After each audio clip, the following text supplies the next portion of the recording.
नुसते पैसे कमवून ठेवले ना. आता 1 महिना झाला झोपानं, 50 दिवस झाले झोपानं गडी. अजून उद्याचे दिवस नाही झोपायचा तो. 1500 मरतो का काय तू? ज्याची लंका सोन्याची होती तो मिळाला, तू टपरीने येतो कुठं? तू असं येड्यावानी काय करतो? 80,000 रुपये पगार आहे तुला येड्या. 4 रविवार सुट्ट्या आहे, 2 शनिवार तर तू सासरवाडीला आहे. तू असं ऑफिसात काय गाडा मोडीतो? तरी गरीबाचे 20 रुपये घे, 30 रुपये घे. नालायक आहे का काय तू? आणि रिटायर झाल्यावर येडा होतो. नको असं येतो आरतीला. दिवस फिरतात, घमेंड लय दिवस चालत. पैशाची बीएसची मस्ती जिरती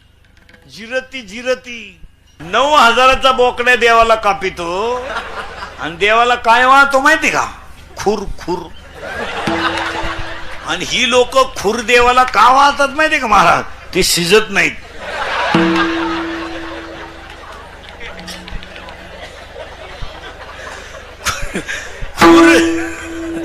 खुर जर शिजले ना, मसोबा वासावच मिळाला, त्याला काहीच मिळायचं नाही. मग जी माणसं तब्येतीत जास्त असतात ती डोक्यात कमी असतात. म्हणजे ज्या भुईमुगाला पाला जास्त असतो त्याला शेंग कमी असतात. जी माणसं मोठ्यानं हसतात ती निर्मळ असतात. पण जी गालात हसतात, प्युअर मुख्या माझाची महाराज, कामच दाखवा. आणि जी माणसं जास्त बोलतात ती आतून बाहेरून निर्मळ असतात. पण जी कमी बोलतात, धोकाच. एकच वाक्य बोलणार पण भांडणच लय हलकट. तर माणसं म्हणतात बंगला आपला आहे, आपला बंगला आहे. हलकट आहे तू. तुझा बंगला स्मशानात आहे येड्या. तिकडे पत्रे ठोकलेत 8, निवांत जळ. स्मशानभूमीला सुद्धा भीती घातल्यात, हा पळून जाऊ नये म्हणून. महिला मंडळ उत्तर द्या पटकन, हाय किंवा नाही? मुलगी तुमची आहे का? त्याची मीटिंग घ्यायची का? मुलीच्या लग्नाला फटाके 40,000चे नवरदेव बाहेरा. ठोय ठोय ठोय ठोय ठोय ठोय. त्या नवरदेवाला वाटलं शांताबाई आली, ते नाचायला लागलं. मग बाकीचे म्हणले फटाके. वाढदिवसाची जाहिरात दिली पेपरला, अर्ध पान, 1.5 लाख लावू. मोबाईलला कानाला लावून येडा उभा, येडा. 50-50 मुंडकाली दरोडेखोर खाली, शुभेच्छुक याडपट. लोकांनी वासलीन फेकून दिली. पप्प्यानं शी केली. पप्प्याच्या आईनं त्याच कागदानं पप्प्या साफ केला. मग पप्प्याची शी केवढ्याची? 1.5 लाखाची. कोटी रुपये लग्नाचा खर्च पुरीच्या. कोटी. आणि जेवायला एवढे गुलाबजांबू, बंगारा औलाद. फटाके 40,000चे, डीजे 60,000चा, फेटे 71,000चे, लाइटिंग मोहरणाची, आणि एवढे गुलाबजांबू. म्हाताऱ्यानं तोंडात फेकला, नागपुडीत गुतला म्हाताऱ्याच्या गुलाबजांबू. त्याच्या पाठीत बुक्का हाणला नाही तर मेलं होतं म्हातारे पंक्तीत. म्हणून अति श्रीमंताच्या घरी कधी जाऊ नये जेवायला. आणि त्या अवलादीला आपल्या घरी बोलू नये. ते नुसतं म्हणतोय मी एक खात नाही. तू खाऊच नको. काय ज्याला अन्नाची गरज आहे त्याला द्यायचा. नको त्या हलकटांना काय जीव घालायचं. एका मिनिटात एक उदाहरण सांगतो. भारताचा सम्राट होता धृतराष्ट्र. मरायच्या टायमाला दुसऱ्याच्या घरच्या भाकरी खावा लागल्या, जिरली. मरेपर्यंत ध्यानात ठेवा, इंद्रिकरचं कीर्तन आहे हे. कालही खरं होतं, आजही खरं, उद्याही खरंय. दिवस बदलतात याचं भान ठेवा. पूर्वी लोक पाजून मारामारी करीत नव्हते महाराज. ते आता आलं एवढ्यात, लाव त्याला घोडा आणि घे बरगाड्या मोडून. काय बोलायचंय महाराज. रामाच्या पोरांची लोकांनी लावली होती भाऊ. ही लोक मिली नाहीत अजून. ही फक्त आडनाव बदलून जन्माला आली, नाही तर टोळी तीच. फक्त तांबड्या गायला काळ वासरू झालं, नाही तर खान. काहींना पैसा मोजता येईन, काहींना पाहायला मिळालं, काही दुसऱ्याचं पाहून मेले. काहींना इस्टेट मोकार पोरग नाही, काहींना इतकी पोरं झोपाया जागा नाही, काहींनी इतका प्रयत्न केला नाही झाले. 3 सख्या बहिणी केल्या, तिन्ही फेल गेले, नाही जमलं. काही पुरींनी बापाच्या घरी इतक्या मजा हल्ल्या का जेवलेलं ताट धुवायचं नाही, असं लुटून द्यायचं. तिला असा नवरा मिळाला, दुसरीची भांडे घासाय गेली. 2 मिनिटाचा राग आहे, हो द्या नवरा बायकोचं भांडण. थोडा टीव्हीचा आवाज मोठा करा, भुकू देतील, थोडं भुकू द्या. ती पिसळली का, बायको गप्प बसणार नाही का, यानं लगेच उचलून आपटली. मेली ना, फरशी होती. 28 वर्ष जाऊन बसला. बसलेल्या कोणत्याही पोऱ्यानं मला सांगावं मी लव्ह मॅरेज करले आणि मा संसार चांगला आहे असं म्हणावं त्यानं, लग्नाचे पैसे भरून दिला अख्खी. रोख घे शंभड्या, रोख रोख. बाहेरचं ज्ञान यायला काय लागतं, जुगार खेळायचं कोणतं ट्रेनिंग आहे का कोर्स आहे का 3 दिवसाचा, राणी पालथी घालावा या का उताना करावा. काय दारू प्यायचं ट्रेनिंग आहे का कुठं, दारू पिताने डोळे झाकावे, तोंड वाकडे तिकडे करावे, थुकत बाहेर यावे, चांगले कपडे खराब करावे, याला बेवडा अशी म्हणतात. पार्वतीनं गुरुवार केला आणि शंकर पिऊन आला, काय उपयोग झाला. पार्वतीचा दणका उठलाय, दुर्गे दुर्गट भारी तुझी संसारी. शंकर आला काळ्या पिशीत मटण घेऊन, 2-4 कुत्रे त्याच्या माग, पिशीच नेली कुत्र्या, लिंबूच घेऊन आला, लिंबू. आणि शंकर पार्वतीला म्हणतो कपून टाकेन कपून. मग पार्वतीनं आरती बदलावली, घालीन लोटांगण. 47% मार्क 10वीला पडले आणि तू सायन्सला ऍडमिशन घ्यायला निघाला, म्हणजे तुला अक्कल आहे का काय. कपडे काढून हल्ला पाहिजे हलकट. इथं 77 वाले बोंबला धेंडत, तू 47ची अगरबत्ती कुठून लावतो टोन घ्या ना, लाय का आर्टला ऍडमिशन घे, गणपती बुडवाय कामायची काय हो. आणि त्याचा बाप म्हणला प्रयत्न करू, का आला करतो प्रयत्न, पहिलाच प्रयत्न फेल गेला. उगाची येडे पैदा करायचे आणि गावाला तकलीफ द्यायची गेलं नाही.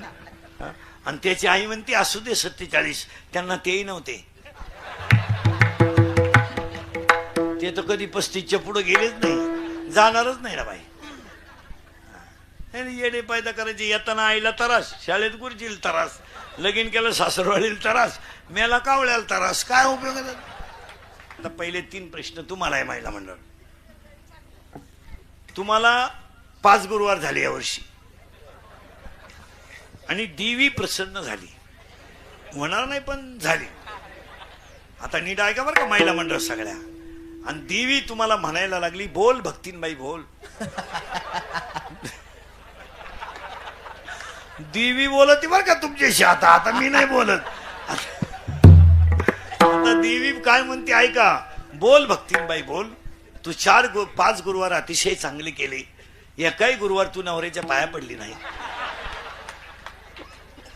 सासऱ्याला कधी तांब्या भरून दिला नाही, आणि तब्येत बाकी तुझी वाढली. तू 52 रुपयाचा साबुदाणा 62 नेऊन घातला. आता मी तुला प्रसन्न आहे अशी देवी म्हणली. मग आपला असंच आहे, 10 दिवसात 20 वेळा आरती करायची गणपतीची, आणि शेवटच्या दिवशी आपण प्यायची आणि त्याला बुडवायचं, त्याला वरून दम द्यायचा, पुढच्या वर्षी लवकर या. तो म्हणला बेवड्या मी येणार पण तू नाही राहणार. आलाय का, तो मला शांताबाई लावली ना, मी तुझं डिजिटलच लावणार. पूर्ण श्रद्धांजली गेले मंडळातून हे. जेवढे जेवढे ह्या वर्षी गणपती बुडवायला पेलते, बेवडे ध्यानात ठेवा, तुम्ही पुढच्या गणपतीला नसणार, आणि असले तरी असे असणार. आणि तुम्हाला सिद्धी दिली, देऊन टाकली सिद्धी. हात लावीन तिथं सोनं, चपातीला हात लावला सोनं, पप्पेच्या आईलाच हात लावला सोनं. काही लोक देवालाच म्हणतात काय करू देवा, 5 वर्ष लग्नाला झाले, पोरग होईन. देव म्हणले बुटानं तोंड हाणू तुझं, तुला बायको मॅच द्यायची. बसलेल्या माणसांनी कधी ध्यानात ठेवायचं, मैत्री करायची तर मोठ्याशी करायची, आणि दुश्मनी करायची तर मोठ्याशीच करायची. भंगार भुगार माणसाच्या नादी लागायचं नाही. 12वीच्या पोराची दुसरी ग्रॅज्युएटच्या पोराशी पाहिजे, ती 9वीच्या पोराच्या गळ्यात हात घालून येडही कशा नाही. मैत्री करायची तर मोठ्याशी करायची, आणि दुश्मनी करायची तर मोठ्याशी करायची. मोठ्याच्या नादी लागा. ते रावणाचं शिका, बायको पळावली पण देवाचीच, काय होईन ते होईन, फायदाच झाला होईन म्हणजे काय. ज्याच्या अंगात कपडे नाही त्याला म्हणतो फाडून टाकीन. अहो त्याने घातलेच नाही तर फाडतो काय? तसं येडेवानी काय करतो? 27 लाखाचा बंगला बांधला भांडे घासण्याचे पैसे बुडीतो ना आलाय का? तुझ्यात घमेट असेल तर लाईट बीट बुडव ना. कसं अंगणात झोपतो माय? गरीबाला का त्रास देतात? आणि आपली लोक आतापर्यंत कोणाला त्रास देतात? गरीबाला तो गुन्हा खिचडी फाटेल याची आणि पुढच्या लावून तो फाडून टाकेन. अरे मग ही कोण शिवीन? तू असं येड्यावानी काय करतो? आमचं काय? आमचा झालाय सांगायचा धंदा, तुमचा झाला ऐकायचा धंदा. आम्ही निघालोय पैसे कमवाय, तुम्ही लागली जमिनी काय? सुधारायचं कोणी? तुम्हाला काय आता आमच्या पुढे बसले का? खरंय खरंय पटलं आपल्याला, खरंय. मी निघून गेलो का? धंदा आहे त्यांचा. काळ फार वाईट आलाय. रक्ताचे राहिले नाही तर बाहेरचे कसे आपले राहतील? जी बहीण आपल्याला राखी बांधत होती ती जमिनीचे बाजार वाढलेत, आपल्या विरोधात दावेदार आहे जेलमध्ये. आता बहीण जर भावाच्या विरोधात कशी दावा लावी ती तर ओवाळी ते भावराया हा सिनेमा दाखवायचा कोणला? पोरग जर गप्पा गप बापाच्या अगोदर मरत हे बाप पोर मेले बाप आहेत. पोर मेली म्हणजे शिमेव नाही मेली, डीजे पुढं मिळालं ती धडाकलं ते सगळ्या पोरात मेलय जोरात बांधावरून कलटी मारून आलो या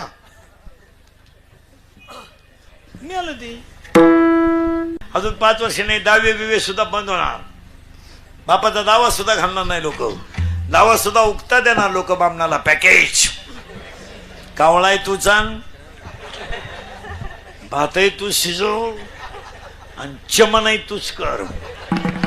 तुला नाही कोणी भेटलं ज्याचं प्रवचन ठेवलंय त्याचा कर टाकूर. 300 रुपयाचा गुरुजी 36,000वर गेलाय तरी ग गावताच ग गांजाचा नाही झाला भाऊ. नाही हे दिवस कधी निघून जातील सांगता येत नाही. काही माणसं 15ची पेतर म्हणतात, आपल्याला कोणी नाद लागत नाही. अरे घाणीनं भरलेल्या गाडीला हरणं बसवायची काय करत?